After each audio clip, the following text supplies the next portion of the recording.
and welcome to the ID Talk podcast. My name is Peter Counter, and I am the editor-in-chief of FindBiometrics, which recently reported on the Identiverse conference in Colorado. Our own Doug OGorden was on the show floor at the event, speaking to the leaders in biometrics and identity.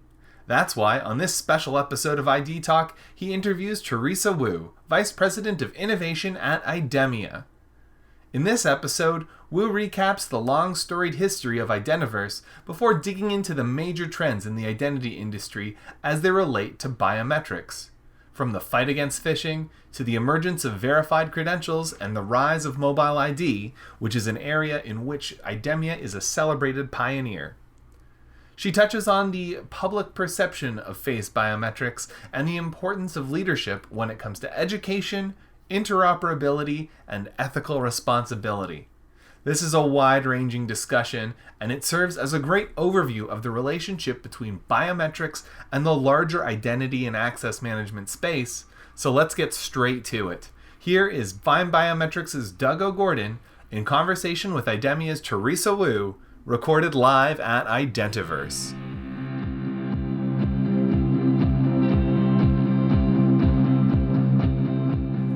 Hi, FindBiometrics listeners. Doug OGorden here. I'm at Identiverse 2022, and I'm with Teresa Wu. She is head of VP of Innovation for IDEMIA. Welcome to Identiverse. Thank you. How's it been going? Great. Yeah. It's a very interesting conference. And we've both been sitting here going, why are you here? Why are you at this show? Why are you at this show? And then I'll tell you why I'm at this show. Well, first, I'm here, number one, I got invited to speak on two different panels. One on trust issue of facial recognitions in identity verifications, and the other one's about innovation in diversity. So I'm very honored to be asked to share my view on these two panels.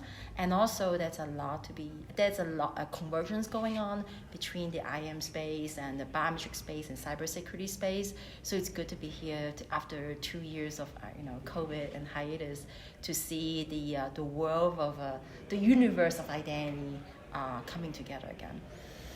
And I'm here because I'm new, and I just found this to be the most, out of all the shows I've gone to in 2022, this has probably been the most eye-opening, just to be on the show floor and to see what's going on with identity and access management and biometrics, and how the different methods of biometrics that are being implemented.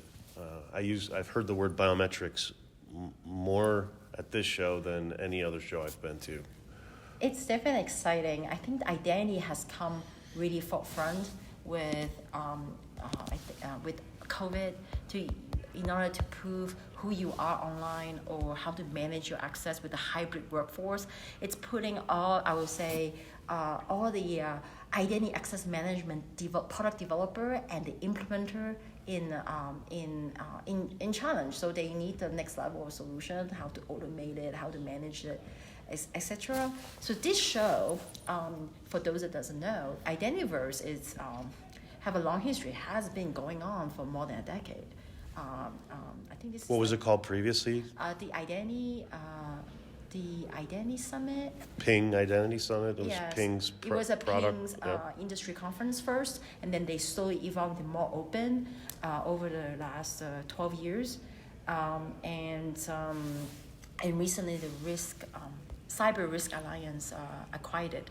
But it is you are here. The people that attend this conference, as attendee, they are the implementer of identity access management in enterprise level for the employee access, or customer identity access management. So for enterprise, they need to serve customer externally, how to manage the customer access. That's the onboarding process. Yes, the onboarding process. And that's where biometrics and the identity vetting come in.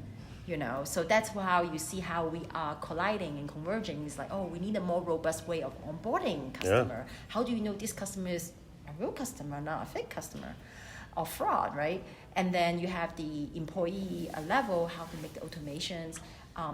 And now with, I would call, with the cybersecurity concern and threats, rising threats that we have observed the last, over a year or so, that is front and center about you need to focus on identity. With the zero trust concept and approach, you start with identity. And in order to do identity, you need to authenticate. And authentication, one of the big push recently is about how to it's to move away from password only or OTP, even though it's better than just password only, to a phishing resistant multi-factor authentication, right? So it's not just just a two-factor. It's like a real phishing resistant multi-factor authentication, and biometric is one of the strongest authenticator tied to identity. So I think that all these are kind of colliding together, makes that the identity is front and center. You can hear identity. So we are Identiverse, of course, people talk about identity, but now we are talking about the how to make it robustly, you can really trust it. And now we also talk about verified credential. How can you share and reuse it across system and platform? And you saw FIDO with their passkey, how the new new way of doing authentication easier, but more secure. So all these are coming together here in this universe of identity management. It's super exciting. Yeah, and it's the question I was going to ask you is how are biometrics driving change in the identity space, and you just nailed it. Let's go back to the panel that you had. Maybe you could elaborate to our listeners, because that was you were on a panel this morning, and the topic was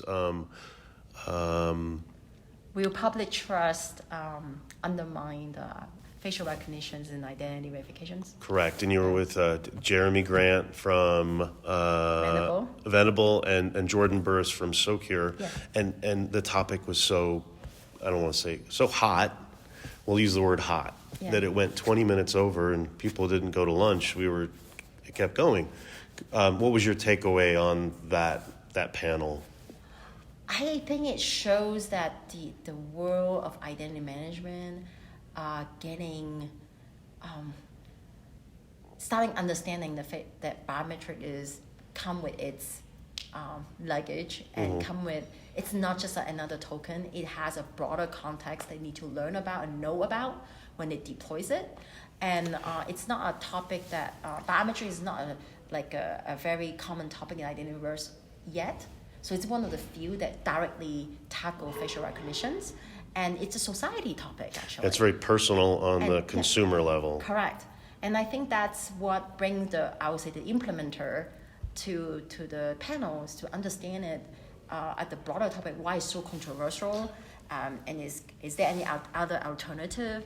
It was a very good discussion to be had with people in the room that understand identity management, but don't understand the whole context, fully understand and grasp the context of biometrics. And I think you said education at the top level's most important, so we can educate the consumer. It's got to be well thought out and well presented at the B2B level where we're sitting at today for this convention, this conference at Identiverse. So we get it right when we start talking to the consumers. Correct. I felt it's strongly that in order for us as an industry to thrive and continue to earn the trust, or we earn the trust, the implementer, people gonna implement off of the biometrics, understand all the aspect of it, the good and bad, right, the pitfalls and the benefit of it, and understand the privacy impact, and understand the emotional impact and the policy needed, so that when you implement, they don't shoot themselves in the foot. So education within the industry is number one. Yeah. Then you can then tell people what it's the.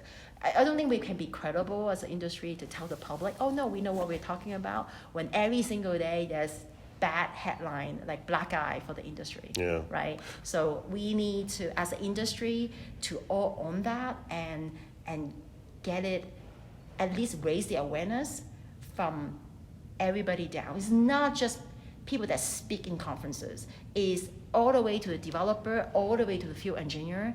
Understand that, well, number one thing is, yes, you have your right to privacy. We should tell you what is this for, what it's used for, and we're going to use it as it should be. And we're going to protect it, and we're going to have guardrail for it, and this is the policy. And by the way, we're going to train our people, and we're going to have a path for people that don't want to use it, opt out.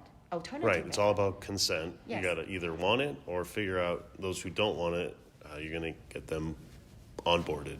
It's a complex, biometrics is a complex topic. It's not a one token of many. It's a very strong authentication method, and it's a very strong identity entitlement method. But if you don't understand all the dimension perspective to it, oftentimes you're going to get backlash. Yeah, and I think shameless plug for us. I think that's what we're trying to do, is be that resource for education on this topic.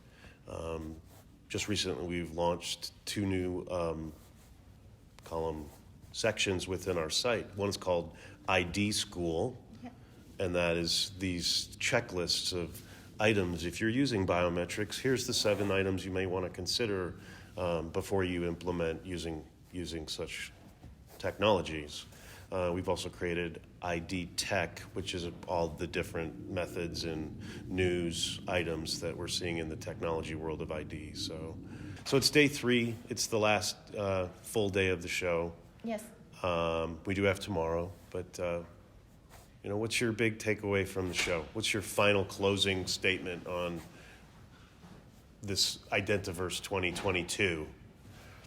Wow, I feel like the world is this Identiverse. It's a world. Identiverse. It's really a good conference where the identity professionals come together and try to collaborate and try to align on standards. So you see, I think we talk about this. A lot of standard bodies are here, or a lot of professional groups are here. They're exhibiting on the show floor even. Yes, and I like the fact that we are focusing on, as an industry understood that interoperability is key, standardization is key, right? Having some sort of framework so that one credential can be reusable in another ecosystem, it's going to be beneficial to everyone.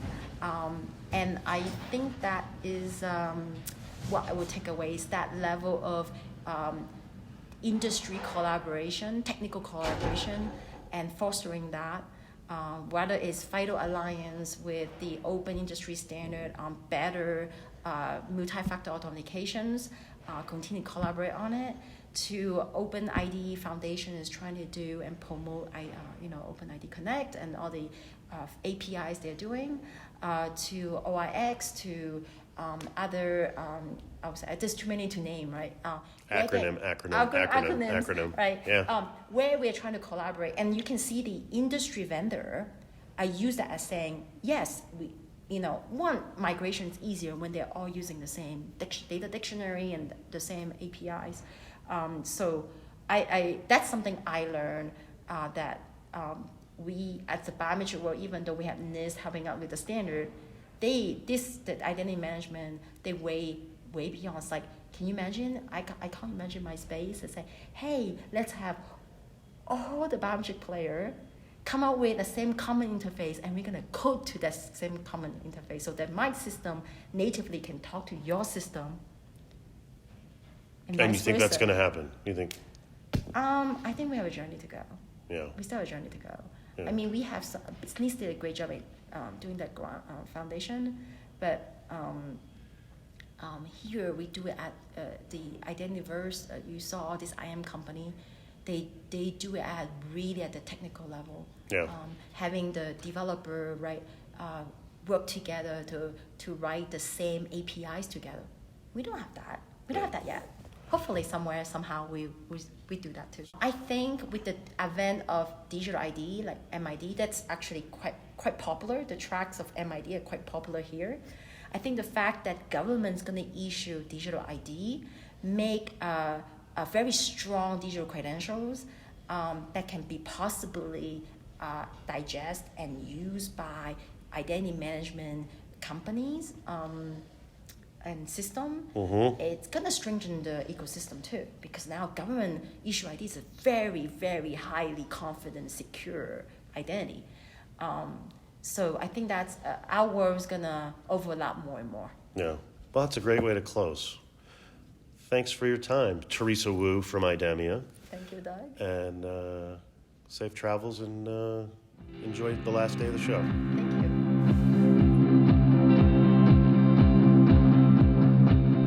And so concludes our conversation with Teresa Wu, Vice President of Innovation at IDEMIA.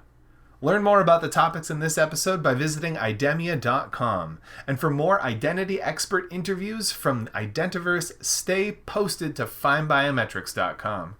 Thank you to Teresa for participating in this episode, and thank you to Doug OGorden for conducting the interview. Our podcast theme music is by Logomrad. I have been your host, Peter Counter. Thank you for listening to the ID Talk Podcast.